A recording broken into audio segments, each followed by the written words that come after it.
Ladies and gentlemen, please welcome the Secretary of State and His Serene Highness Prince Albert II of Monaco.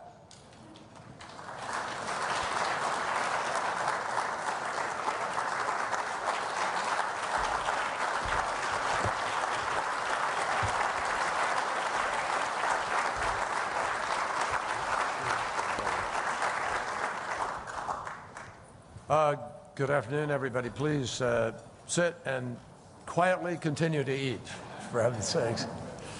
We don't want anybody starving on our watch here. Thank you for what I thought was a terrific start this morning. I caught some bits and pieces as I was in between calls, and it really seemed engaged and engaging. And I'm grateful to everybody for their early seizure of the mantle of responsibility here on this. I know you're all looking forward to hearing from our keynote speaker. I just want to take a moment to welcome everybody to the Ben Franklin room of the State Department.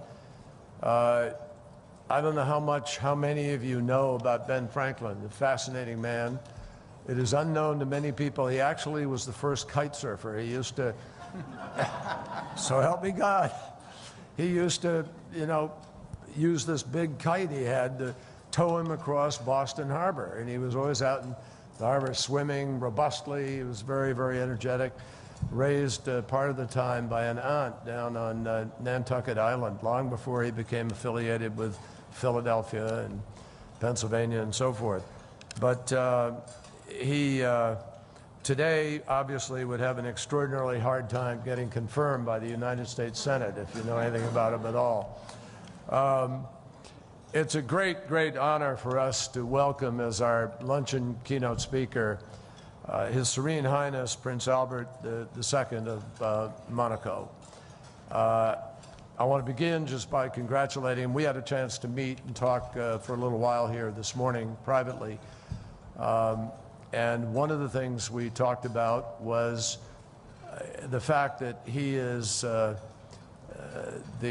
as I mentioned this morning, only head of state who's been to both the South Pole and the North Pole, the Antarctic and the Arctic. And we talked a lot about the Arctic and Antarctic because the United States assumes chairmanship of the Arctic Council next year.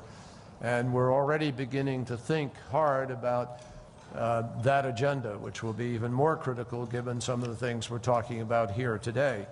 So I wanted to thank him for his leadership in making those two journeys, which are an important statement about his commitment.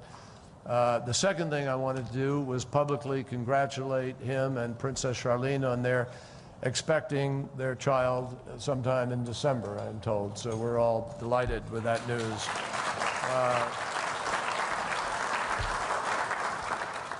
I don't know if it's a boy or girl, but I know that this child is going to be born into a family of distinction with a long history of caring about the planet. And that's what brings us all here today. Ben Franklin also was well known for his famous work, Poor Richard's Almanac. There are a lot of wise words in that almanac, but I particularly want to underscore the importance of what he said when he said that when the well's dry, we know the worth of water. Thankfully, when it comes to the issue of the ocean, we've all made a decision. We're not going to wait that long. And Prince Albert obviously has not. He has spent his career doing whatever he can do to protect the ocean.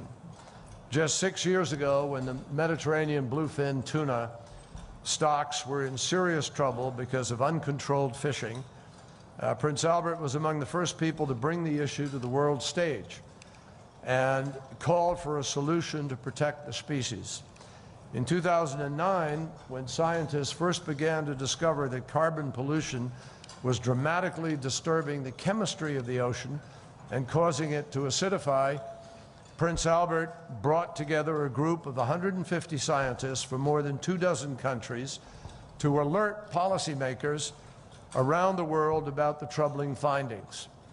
Thanks in part to his commitment and sense of urgency, last year the International Atomic Energy Agency established a new international coordination center in Monaco in order to better understand the global impacts of ocean acidification. And today, I am pleased to announce that the State Department will be making a $320,000 contribution to the center this year, and the Department of Energy will match that contribution with another $320,000 of its own, for a total of $640,000 in order to help kick the acidification study into even higher gear. Together,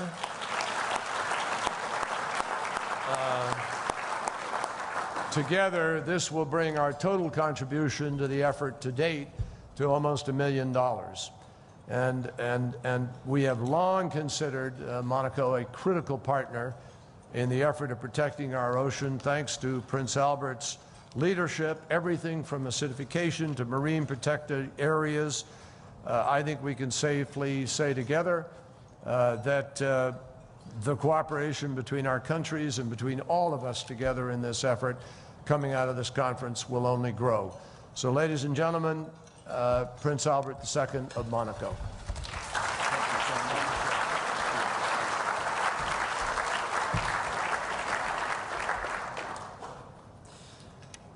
Thank you so much, Mr. Secretary of State. Excellencies, distinguished guests, ladies and gentlemen, dear friends of the global ocean. What planet will we be passing on to our children? What conditions will we be leaving them to live, develop, and flourish under? What dreams will they still have the right to nurture?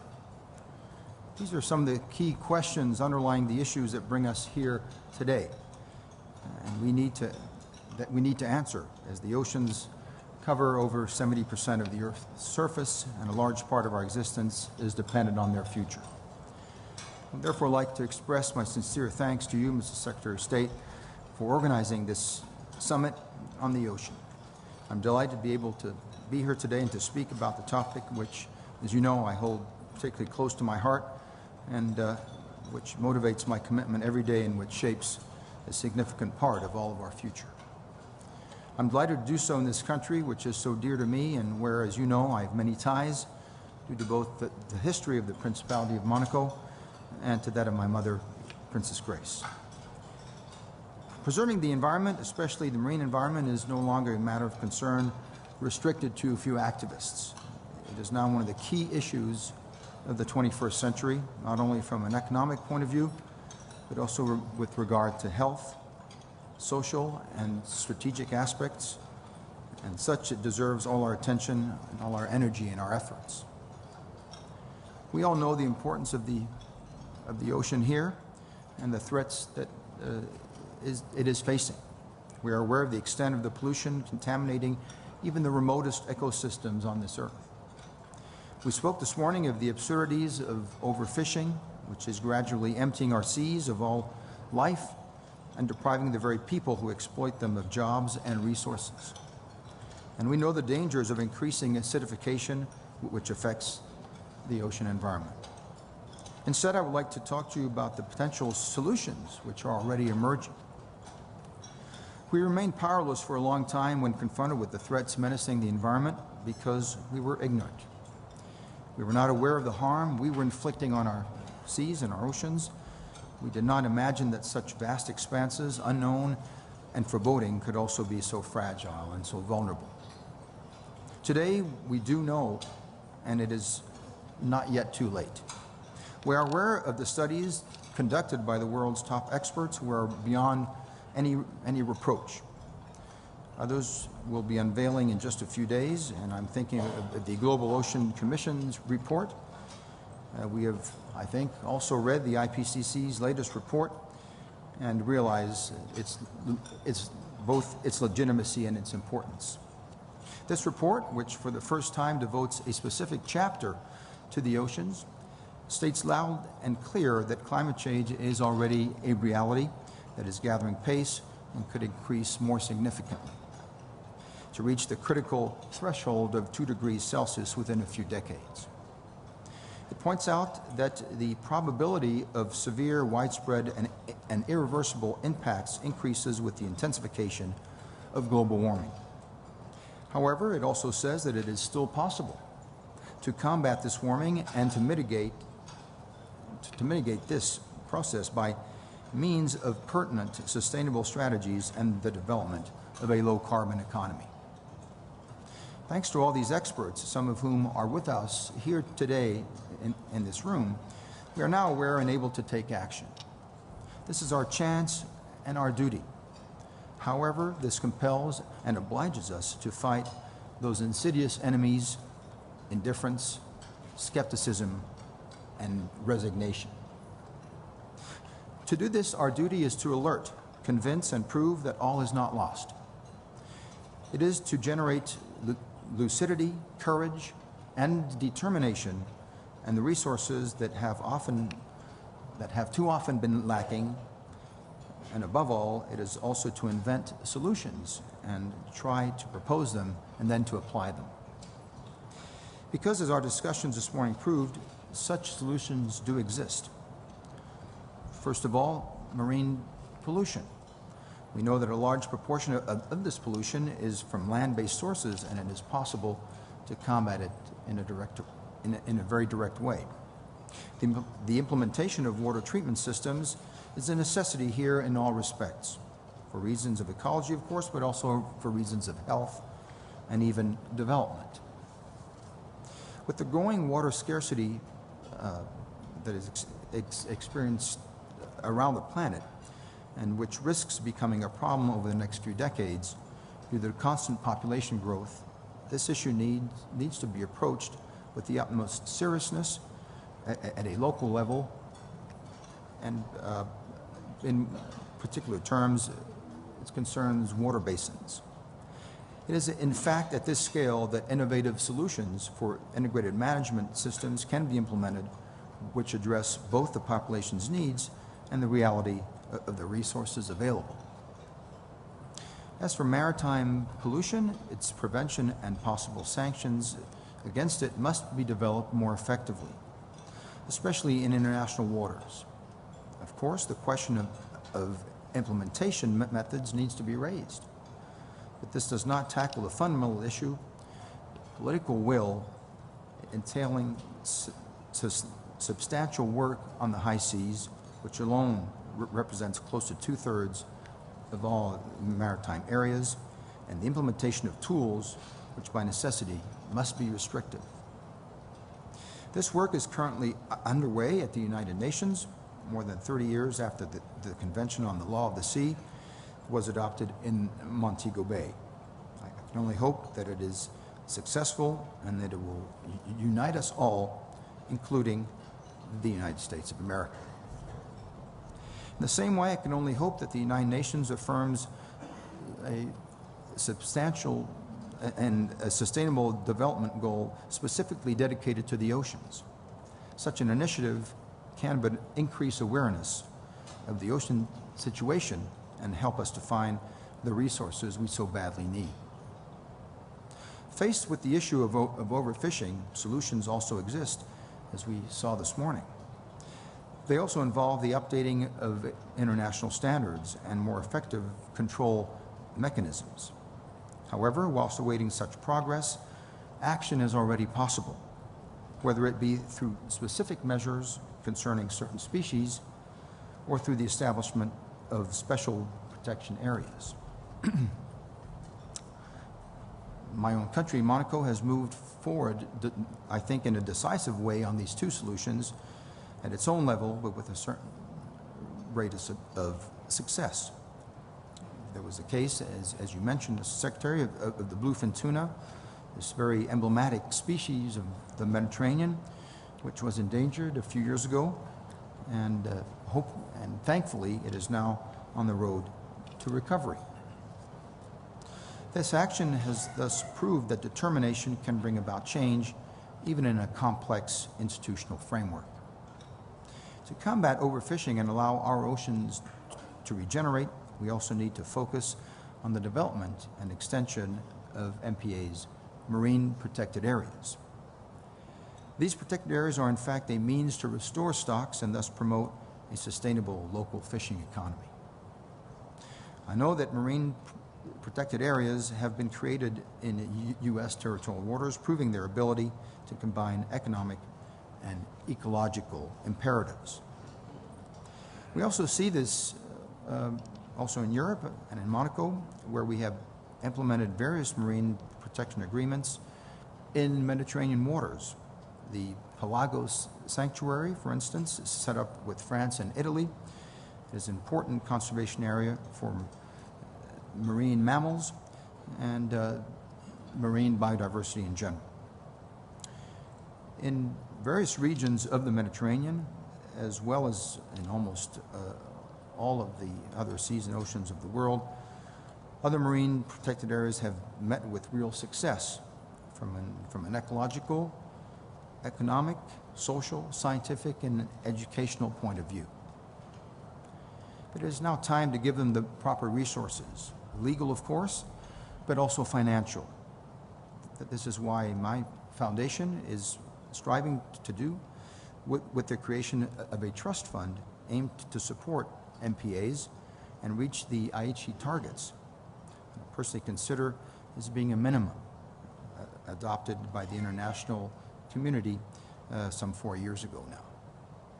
And it's time to make this a true political issue, which will involve the development of a global network of MPAs, especially those located on the high seas and in certain areas of the Arctic and the Antarctic.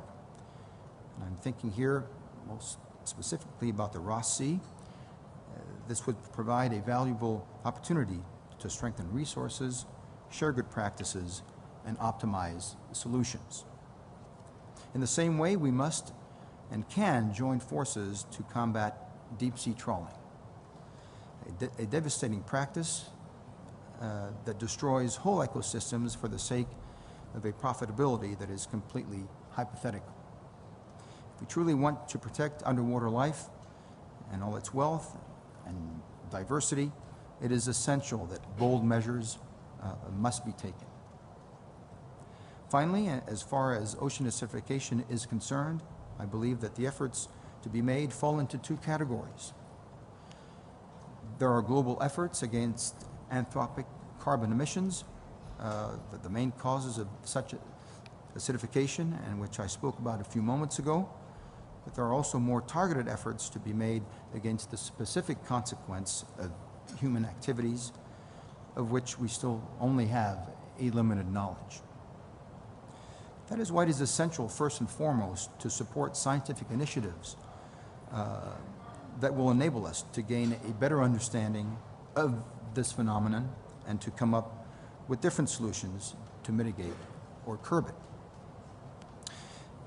In this respect, I'm delighted that my country as well is fully committed to supporting research on this topic from the Monaco Declaration in 2009, which you mentioned, Mr. Secretary, to the accommodation of the International Coordination Center supported by the State Department, and I thank you again for that huge commitment, and housed within the International Atomic Energy Agency's Marine Environment Lab, not forgetting the meetings hosted by the Principality where scientists and economists share their views on this issue. It is a huge task, but it is a task for which we are not powerless. Despite the seriousness of the situation, many encouraging elements are to be noted now. First and foremost, the mobilization which is emerging all around the world on these different issues, which I think is hugely encouraging. All around us, millions of our fellow human beings have made these issues a key concern and have imposed it on even the most reticent of their leaders. I do not believe that such a rapid change in mentality has ever been observed, occurring so rapidly in the course of our history. But it is now up to us to convert such strength into action. If we succeed, we will have accomplished an exceptional task as few generations before us were able to do. On the other hand, if we fail, then our future will be directly and very rapidly under threat. That is why we need to mobilize our contemporaries, awaken their determination and inventiveness in order to join with them to find every possible way of helping and saving and improve the state of our ocean. The young generations in particular, but also all the forces of our society, need to unite around this common objective for the betterment of mankind. Governments and NGOs, administrations and civil society, the corporate world, and researchers, countries in the North and South alike, and by joining forces, we will be able to make change effective. As a great American zoologist and pioneer in ecology, Rachel Carson wrote in the introduction to her magnificent book, The Sea Around Us, I quote, "It is a curious situation that the sea, from which life first arose, should now be threatened by the activities of one form of that life. But the sea, though changed in a sinister way, will continue to exist. The threat is rather to life itself." Rachel Carson wrote this with good reason. The sea, the oceans, and waters still certainly continue to exist, even without life. But it is life that is at stake here, the life of all of us. So, Mr. Secretary, Your Excellencies, ladies and gentlemen, dear friends, for thousands of years, we were able to build our history, ignoring what was happening in neighboring countries, on other continents, and even more on the ocean floor. And for thousands of years, we were able to increase our wealth with no concern for other animal or plant species with which we coexisted. Those days are now past. Today, we need to learn to think beyond ourselves for others and with others, those who live here and those who live elsewhere on the other side of the globe, those who live today and those who will live tomorrow. I want to believe that we are able to overcome these challenges and to help bring on better solutions for a brighter future for our global ocean. Thank you very much.